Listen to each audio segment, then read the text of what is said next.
Ready helipad তৈরি, প্রশাসন উচ্ছ্বসিত, দর্শক কিন্তু এলেন না দেব। নির্বাচনী আচরণবিধি মেনে ক্যানিং পূর্ব বিধানসভার চন্দনেশ্বর থানার অন্তর্গত সন্ধিয়া ফুটবল মাঠে অভিনেতা সাংসদ দেবের প্রচারে আসার কথা ছিল। সন্ধিয়া থেকে চন্দনেশ্বর বাজার পর্যন্ত একটি রোড শো এর পরিকল্পনা করা হয়েছিল। আশেপাশের গ্রাম থেকে বহু মানুষ তীব্র রোদের মধ্যেও দেবকে এক ঝলক দেখার আশায় মাঠে ভিড় জমিয়েছিলেন। তবে নির্ধারিত সময় পেরিয়ে যাওয়ার পর তৃণমূল কংগ্রেসের পক্ষ থেকে জানানো হয়, শারীরিক অসুস্থতার কারণে দেব এই কর্মসূচিতে উপস্থিত থাকতে পারবেন না। এই ঘোষণার পরে হতাশা ছড়িয়ে পড়ে উপস্থিত দর্শকদের মধ্যে। অন্যদিকে এই ঘটনাকে ঘিরে বিরোধীদের তরফে তীব্র সমালোচনা করা হয়েছে। তাদের দাবি, এটি সাধারণ মানুষের সঙ্গে তৃণমূল কংগ্রেসের প্রতারণা, এমনকি নাটক বলেও কটাক্ষ করা হয়। বিরোধীদের অভিযোগ, মানুষের মন ঘোরাতে স্থানীয় নেতৃত্ব এই ধরনের পরিকল্পনা করেছে। এদিকে একই দিনে বারুইপুরে নরেন্দ্র মোদীর সভা এবং জীবনতলায় আইএসএফ এর সভায় উপস্থিত ছিলেন নওশাদ সিদ্দিকী ও আরাবুল ইসলাম। বিরোধীদের দাবি, এই সব সভার প্রভাব থেকে মানুষের দৃষ্টি ঘোরাতেই দেবের আশা নিয়ে বিভ্রান্তি তৈরি করা হয়েছে। সমগ্র ঘটনাকে কেন্দ্র করে এলাকায় রাজনৈতিক তরজা তুঙ্গে উঠেছে। সাধারণ মানুষের মধ্যেই রয়ে গেছে ক্ষোভ আর হতাশা।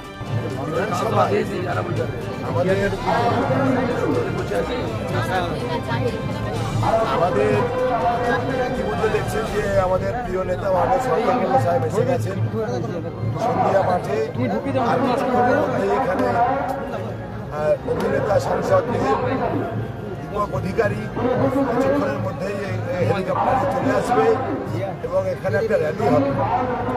তো এখানে মমতা বন্দ্যোপাধ্যায়ের সঙ্গে যে মানুষ রয়েছে, অভিষেক বন্দ্যোপাধ্যায়ের সাথে যে মানুষ রয়েছে, সকলের এখানকার ছাত্রজীবন যে আবেগ রয়েছে, সেই কারণে মাননীয় শওকত মোল্লা সাহেব বলেছিলেন যে এখানে কোনো একজন সেলিব্রিটি আসুক, কিন্তু এখানকার ছাত্র যুবরা তাকে দেখতে চায় দেবকে।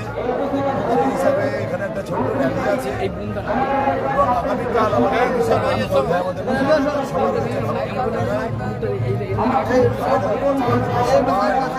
অধিকারী আজকে হচ্ছে এখানে, আগামীকাল বিধানসভায় অভিষেক আসছে।